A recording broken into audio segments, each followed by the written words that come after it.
व्यापाऱ्याची गाडी अडवून 8 लाख रुपयांची बॅग लुटणाऱ्या 7 आरोपींच्या रावेर गुन्हे शोध पथकानं आवळल्या मुसक्या।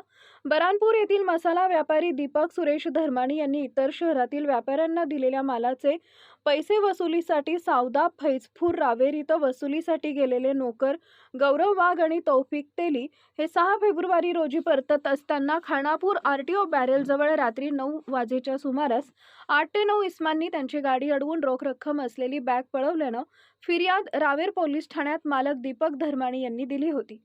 या प्रकरणी गुन्हे शोध पथकानं पोलिसांनी रावेर शहरसह सावदा फैजपूर येथील एकूण 80 सीसीटीव्ही फुटेज तपासले, परंतु कुठलाच पुरावा हाती लागला नाही।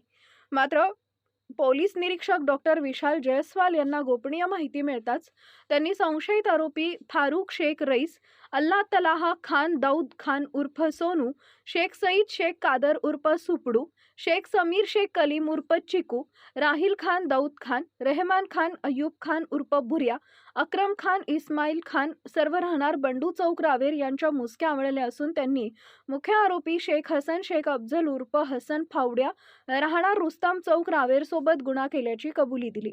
मात्र सुगाव्या लागताच शेख हसन हा फरार झालाय। सदर आरोपितावर गुन्हे दाखल असून आरोपितांकडून 95,000 रुपये किमतीची 2 मोटरसायकल, रोख 2,50,000 रुपये असा 3,50,000 रुपयांचा मुद्देमाल जप्त करण्यात आला आहे। आरोपितांना न्यायालयात हजर केले असता न्यायालयानं फेब्रुवारीपर्यंत पोलीस कोठडी सुनावली आहे।